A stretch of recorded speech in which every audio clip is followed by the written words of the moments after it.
Nous sommes sur la restauration spirituelle. Ceux qui ont été là à la veillée de ce vendredi ont sûrement suivi.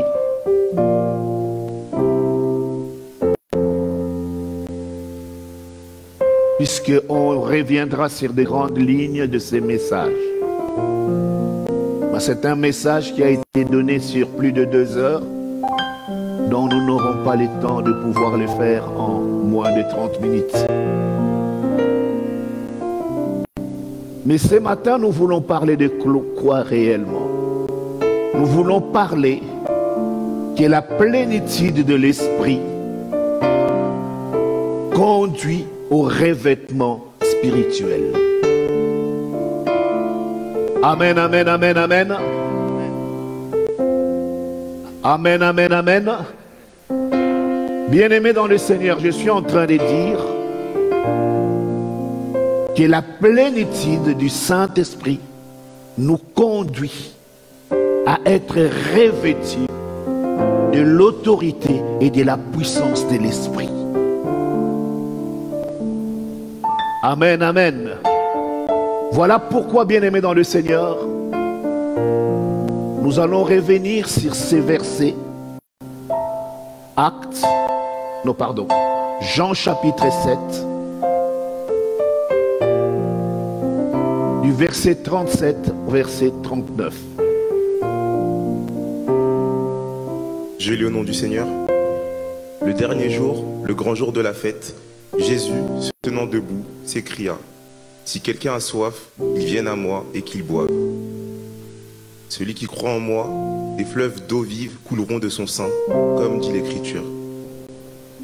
Il dit cela de l'Esprit que devaient recevoir ceux qui croiraient en lui, car l'Esprit n'était pas encore, parce que Jésus n'avait pas encore été glorifié. Amen, amen, amen. Bien-aimés, ce texte est en train de nous montrer les grandes lignes pour tout enfant de Dieu que nous sommes. Si tu veux venir à Jésus, la première chose, il faut avoir soif. Amen, amen, amen, amen. Bien-aimés, vous savez, ceux qui n'ont pas soif restent, comment les dire? Nous allons les comprendre parce que nous allons lire un grand texte sur Ézéchiel 47. Ézéchiel 47 du verset 1er au verset 12. C'est un long texte, mais j'aimerais que nous puissions comprendre les étapes qu'il y a dans ce texte. Je lis au nom du Seigneur. Il me ramena vers la porte de la maison. Et voici, de l'eau sortait sous le seuil de la maison, à l'orient, car la face de la maison était à l'orient. L'eau descendait sous le côté droit de la maison, au midi de l'autel. Il me conduisit par le chemin de la porte septentrionale, et il me fit faire le tour par dehors, jusqu'à l'extérieur de la porte orientale. Et voici, l'eau coulait du côté droit. Lorsque l'homme s'avança vers l'orient, il avait dans la main un cordeau, et il mesura 1000 coudées. Il me fit traverser l'eau, et j'avais de l'eau jusqu'aux chevilles. Il mesura encore 1000 coudées, et me fit traverser l'eau, et j'avais de l'eau jusqu'aux genoux. Il mesura encore 1000 coudées, et me fit traverser, et j'avais de l'eau jusqu'aux reins. Il mesura encore 1000 coudées, c'était un torrent que je ne pouvais traverser, car l'eau était si profonde qu'il fallait y nager. C'était un torrent qu'on ne pouvait traverser. Il me dit: as-tu vu, fils de l'homme? Et il me ramena au bord du torrent. Quand il m'eut ramené, voici, il y avait sur le bord du torrent beaucoup d'arbres de chaque côté. Il me dit: cette eau coulera vers le district oriental, descendra dans la plaine et entrera dans la mer. Lorsqu'elle se sera jetée dans la mer, les eaux de la mer deviendront saines. Tout être vivant qui se meut vivra partout où le torrent coulera, et il y aura une grande quantité de poissons. car là où cette eau arrivera, les eaux deviendront saines, et tout vivra partout où parviendra le torrent. Des pêcheurs se tiendront sur ses bords, depuis En-Guédi jusqu'à Eglaïm. On étendra les filets, il y aura des poissons de diverses espèces, comme les poissons de la grande mer, et ils seront très nombreux. Ces marais et ces fosses ne seront point assainis, ils seront abandonnés au sel. Sur le torrent, sur ses bords de chaque côté, croîtront toutes sortes d'arbres fruitiers. Leur feuillage ne se flétrira pas, et leurs fruits n'auront point de fin. Ils mûriront tous les mois, parce que les eaux sortiront du sanctuaire.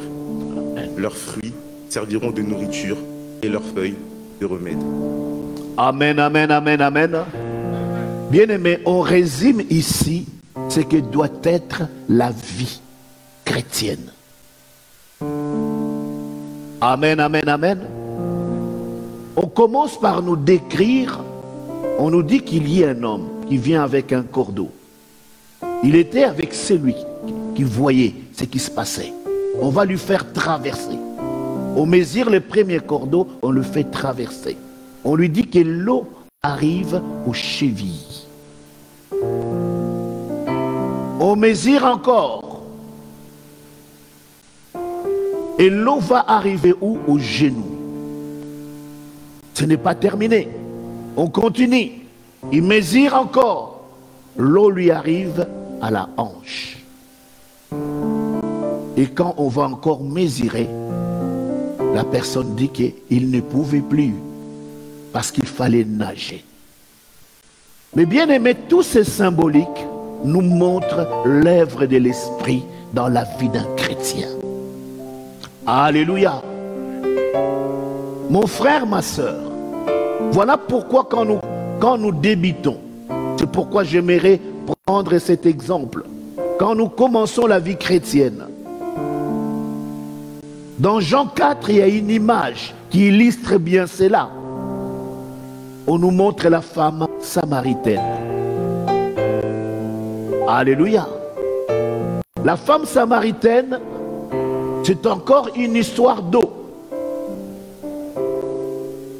Mais Jésus lui dit, si tu savais, celui qui te demande à boire, tu lui aurais demandé. Et l'eau qu'il t'aurait donnée serait devenue en toi une source qui jaillira jusqu'à la vie éternelle. Bien aimé, là on nous parle de quoi? On nous parle d'un puits, une source. Mais l'expérience ne doit pas se limiter à ce que tu t'arrêtes juste au salut. C'est ce que Ézéchiel est en train de décrire, l'eau sur le cheville. Amen, amen. Et Jésus va pour aller encore plus loin. Là, il est en train de dire dans Jean 7, ceci, que c'est lui qui a soif. Parce que sûrement, beaucoup de personnes sont venues à Jésus parce que tout simplement, la famille priait. Alors il a donné la vie à Jésus. Mais réellement, a-t-il soif? Non. Amen, amen. C'est pourquoi nous restons parfois sur un niveau très bas de spiritualité et pourtant nous sommes chrétiens. Alléluia. Parce que l'eau n'arrive qu'aux chevilles. Donc nous ne connaissons même pas la parole. Même les tout petits démons peuvent te mettre à terre parce que tu ne connais pas ton identité. C'est là où le Seigneur notre Dieu nous amène en nous disant de sortir de la première expérience pour passer à la seconde. Et cette seconde expérience, c'est celui qu'il est en train de décrire dans Jean 7 pour dire que celui qui a soif vienne. Alléluia. Et si tu crois, il y a une chose qui va se passer. Ce n'est plus une source, mais c'est deux fleuves. C'est deux fleuves qui jailliront de ton sang. C'est là où, bien aimé dans le Seigneur, on commence à avancer. L'eau arrive au genou. Vous savez, le symbole du genou, c'est quoi, bien aimé dans le Seigneur? Alléluia. Spirituellement, quand on dit genou, ça te fait penser à quoi? Ce n'est pas difficile. Amen. Le genou, c'est parce que c'est là. C'est la position adéquate d'un chrétien. Quand il se trouve devant la présence de son Seigneur, il s'agenouille. Il diminue. Il s'offre au Seigneur son Dieu. Mais bien aimé, quand on prend l'habitude maintenant de prier, c'est là où les choses commencent à se transformer. Parce que bien aimé dans le Seigneur, c'est là où tu peux aller dans la profondeur ou alors stagner. Parce que c'est ton intensité, c'est le niveau que tu vas atteindre dans la prière qui va déterminer le revêtement de l'esprit que tu pourras avoir. Alléluia. C'est là où nous disons ce matin que la plénitude de l'esprit doit nous conduire au revêtement spirituel. C'est là où, bien aimé, la première chose à faire, c'est quoi? C'est la prière. Amen, amen, amen, amen. C'est là où nous pouvons lire dans Actes chapitre 2. Actes chapitre 2. Le verset 42. Je lis au nom du Seigneur. Amen. Il persévérait dans l'enseignement des apôtres, dans la communion fraternelle, dans la fraction du pain et dans les prières. Amen. Bien-aimé dans le Seigneur, pour que la Pentecôte, pour que l'Esprit commence à se manifester dans ta vie, il y a deux choses. La première, c'est l'enseignement, c'est-à-dire la parole. Alléluia. La parole. Et le moteur de tout cela, c'est la prière. Pourquoi j'insiste sur la parole? Parce que, bien aimé dans le Seigneur, il y a des personnes qui négligent un peu la parole, mais qui se donnent à la prière, qui savent s'agenouiller, qui savent gêner, qui savent prier. Il peut passer des nuits et des nuits dans la prière et dans le jeûne. Bien aimé dans le Seigneur, les résultats seront là. Mais le problème, c'est que tu seras un peu fragile. Parce que tu n'auras pas la vraie connaissance de la parole. Alléluia. Alors cela peut t'induire dans des erreurs ou à faire des choses qu'il ne faut pas faire. Parce que tout simplement, tu ne connais pas la parole de Dieu. Je vais donner un exemple simple. Ça peut sembler parfois difficile. Et pendant que j'ai médité cette parole, cet exemple m'est venu.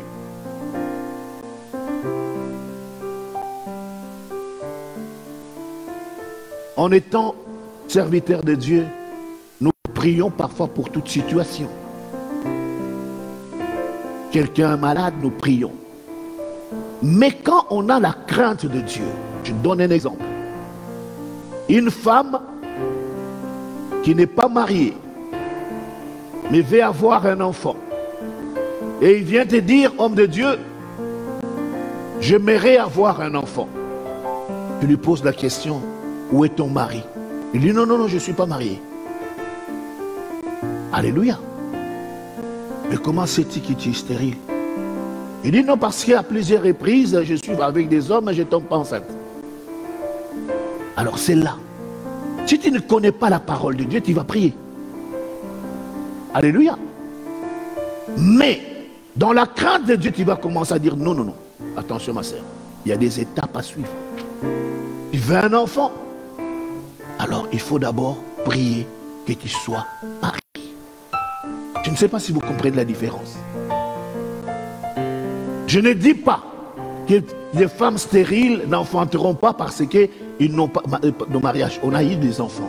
Mais bien aimés dans le Seigneur, parfois, il faut faire attention, parfois derrière il y a des conséquences. Alléluia.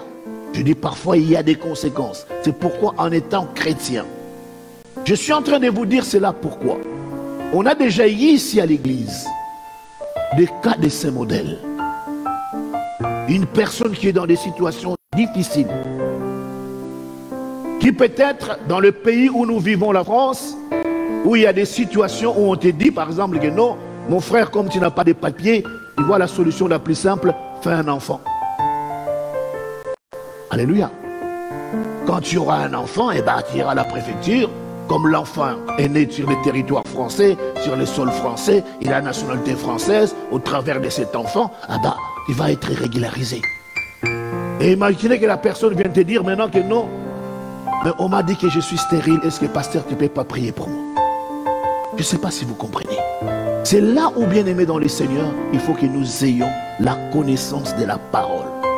C'est là où Actes chapitre 2 nous dit, il persévérait dans l'enseignement des apôtres, fraction de pain, communion fraternelle et dans les prières.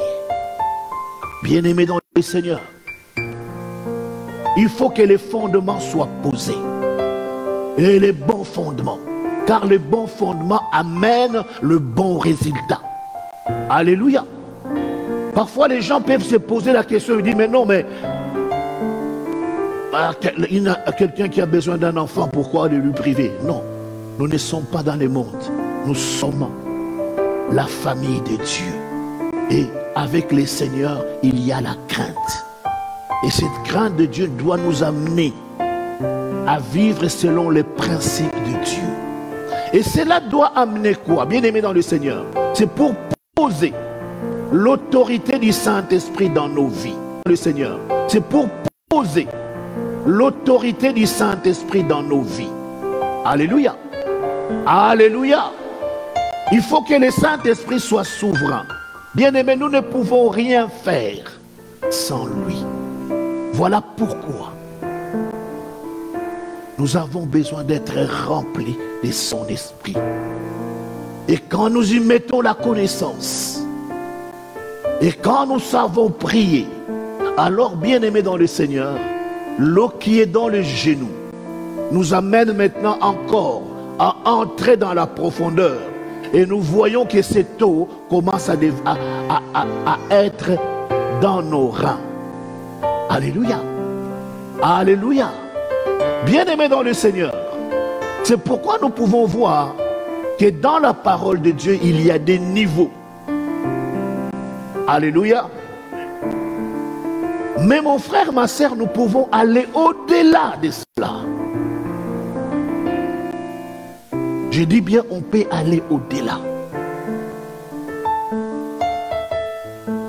Car le Saint-Esprit, c'est Dieu. Et la parole de Dieu nous dit, rien n'est impossible à Dieu. C'est là où, bien aimé dans le Seigneur, tu veux avoir l'eau sur le rein. Mais tu peux encore continuer à aller dans la profondeur. Et dans la profondeur, bien-aimé, cela ne te permettra plus de marcher. Là, il faut nager. Là, il faut nager. C'est là où je dis à l'église de Dieu bien-aimé dans le Seigneur, nous avons un grand Dieu. Mais ce grand Dieu cherche de personnes. Quand nous acceptons de vivre sous l'autorité du Saint-Esprit, c'est que nous avons pris la bonne direction. Alléluia. Parce que nous sommes conduits par le Saint-Esprit. Mais maintenant, bien-aimés dans le Seigneur, nous devons aller plus loin. Vous savez, regarde dans la parole de Dieu, quand nous sommes dans Jean 20, le verset 22, si vous pouvez lire rapidement.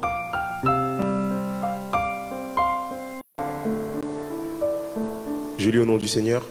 Amen. Après ces paroles, il souffla sur eux et leur dit, recevez le Saint-Esprit. Amen, amen. Regarde une première expérience. Jésus souffle sur ses disciples. Il leur dit quoi? Recevez le Saint-Esprit. Amen, amen. Ils ont reçu le Saint-Esprit. Mais cela ne s'est pas arrêté là. Alléluia. Il va leur dire, vous recevrez une puissance. Mais pour que la puissance vienne, il faut qu'ils fassent quoi? Il faut qu'ils sortent du monde. Il faut qu'ils aillent dans la chambre haute. Alléluia. Alléluia. C'est-à-dire que pour acquérir le niveau supérieur de ce qu'ils ont reçu, il faut maintenant être au travail.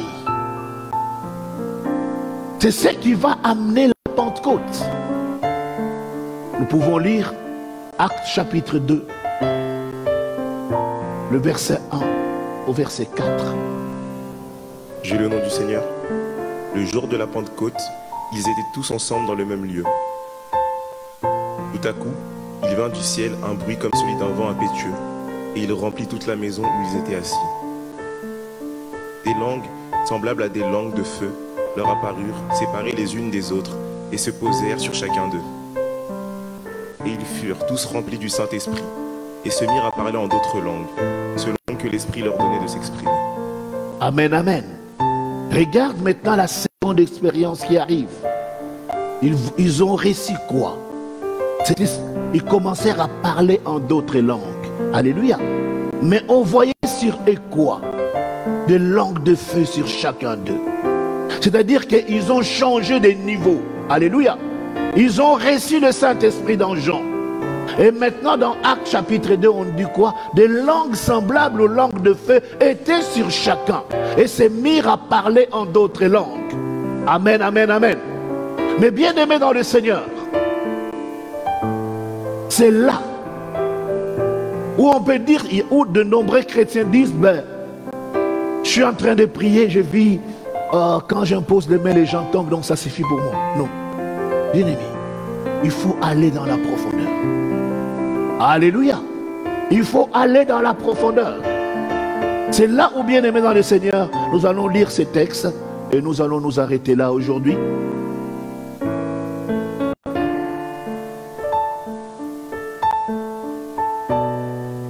Actes chapitre 4, le verset 31. J'ai le nom du Seigneur. Amen. Quand ils eurent prié, le lieu où ils étaient assemblés trembla. Ils furent tous remplis du Saint-Esprit. Et ils annonçaient la parole de Dieu avec assurance. Amen, amen. Bien-aimés, regarde les étapes successives. Et on leur dit toujours, ils étaient remplis de l'Esprit. Mais là, on ne parle pas de langue de feu. Là, on ne leur parle pas qu'ils parlaient en langue, parce qu'ils savaient déjà les faire. Ils étaient déjà dans cette statue. Mais qu'est-ce qui se passe? Le lieu où ils étaient trembla. Alléluia. Alléluia. Mon bien-aimé dans le Seigneur, c'est là où on dit, on va dire, dans notre langage, en suivant ces Ézéchiel, il commençait à nager. Alléluia. Il nageait dans l'esprit. Mon bien-aimé dans le Seigneur, vous savez, ces choses-là, ce ne sont pas des choses. N'imaginez pas que c'est des choses qui ne viendront pas. Ou par exemple, non, non. Bien-aimé, c'est des choses réelles. Ça se passe dans la vie des chrétiens.